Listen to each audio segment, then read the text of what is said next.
அல்லாஹ்வுடைய தூதர் சொன்னார்கள், அல்லாஹ் கூறுவதாக, யப்ன ஆதம் யப்ன ஆதம் இன்னக மா தஅவுதனி வ ரஜௌதனி கஃபர்து லக அலா மா கான மின்க வலா உபாலி. ஆதமுடைய மகனே, என் மீது நீ நம்பிக்கை கொண்டு என்னை அழைத்துக் கொண்டிருக்கும் காலமெல்லாம் நான் உன்னை மன்னித்துக் கொண்டே இருப்பேன், நான் எதையும் பொருட்படுத்த மாட்டேன். அல்லாஹ் ரப்புல் ஆலமீன் சொல்லுகின்றான், யப்ன ஆதம், ஆதமுடைய மகனே, லவ் பலகத் துனூபுக அனான ஸமா ثم استغفرتني غفرت لك ولا உபாலி.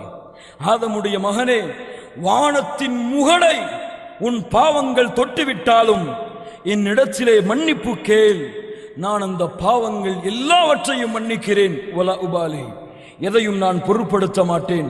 யப்ன ஆதம் யப்ன ஆதம் இன்னக லவ்